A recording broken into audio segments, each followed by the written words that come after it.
Hello, this is Rebecca Painter, and I'm going to read you Chapter 2 from my book, Love Rachel, a daughter's memoir of love, betrayal, and grace. And it's entitled, My Mother's Call. In a moment like no other in my life, a crisp fall Friday afternoon in Manhattan, 1996, I was close to 50, home from a week of teaching college in the Bronx. Shoes off, feet up, I drifted into a satisfying reverie of my students' earnest young faces as they began to own what they were learning. An unexpected ring pierced the silence. As I lifted the heavy old receiver, background static told me the call was long distance. Becky, I need you to come out here. I'm terminal. I'd been teaching freshman writing and literature to mostly Latino immigrants at a community college, having left a more lucrative career that threatened to corrode my sense of integrity. Though it felt like a calling, the rewards were hard to reconcile with an adjunct professor's low pay and job insecurity.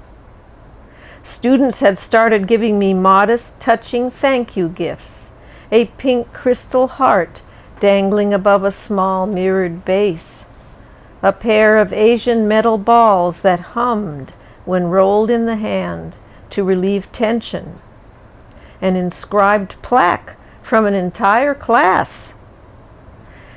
The gifts I valued most arrived incrementally: complete sentences, intelligible grammar, and coherent ideas in English that could help pave their way out of poverty.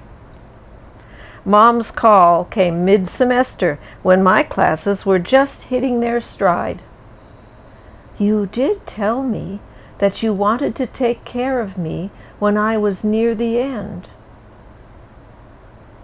A rather goofy but serious thought arose. I was finally inhabiting an old cliché, ready and able.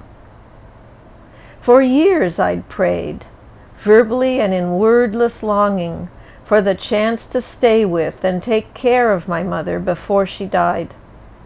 I wanted time to finally convince her of my love for her and to shield her from the not unusual hell of dying old and neglected.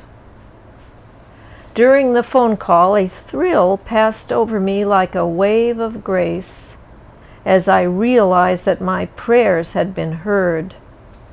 This knowledge that I was ready and able was deeper and stronger than the confidence I'd gradually gained in the classroom.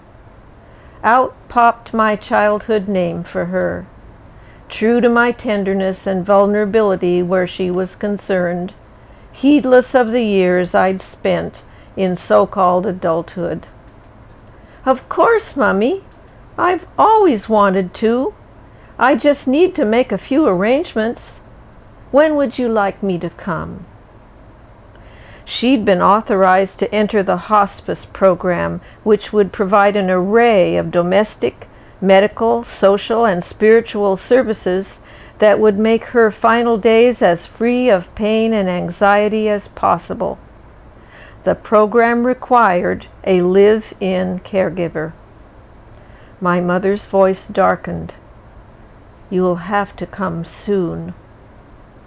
In few words, she informed me that her longtime boyfriend had broken off with her.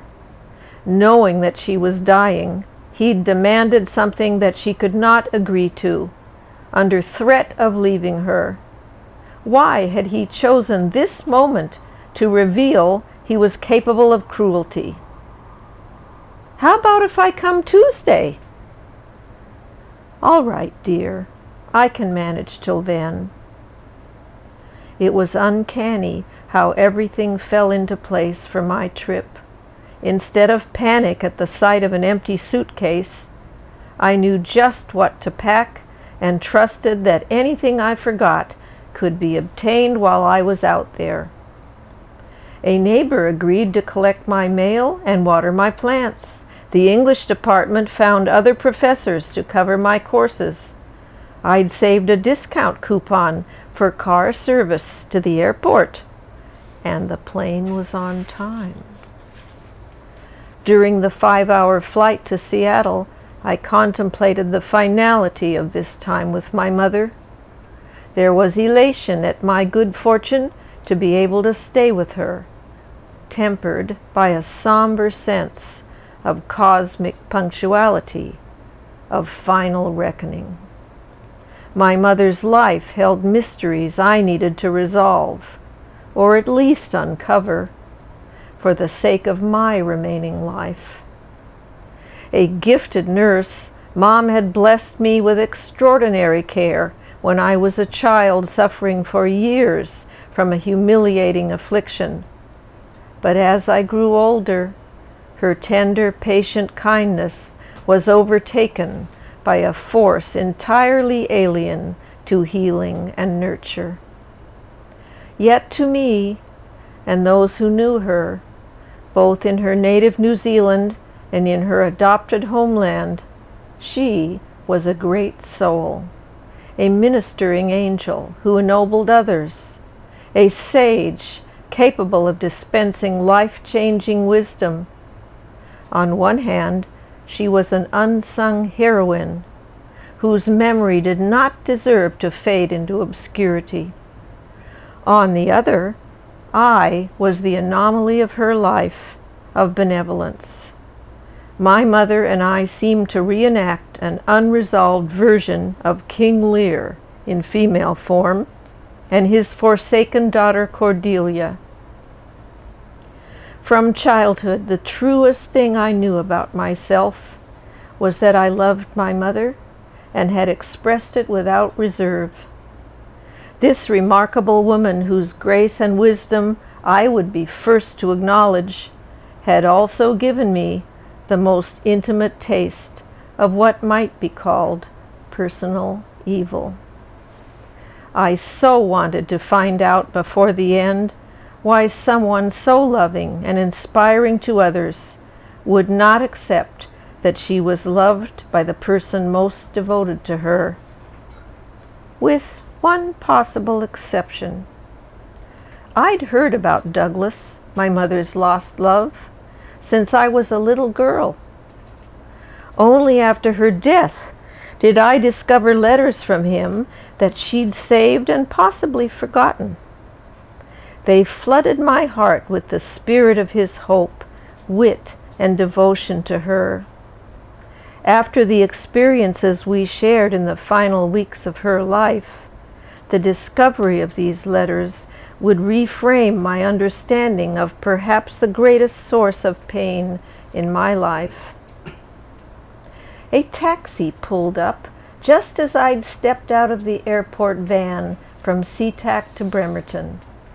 The driver had no trouble finding the address, but was unfamiliar with the hairpin turns winding down to my mother's house, ones I would soon be navigating with ease. As promised, I was with her on Tuesday.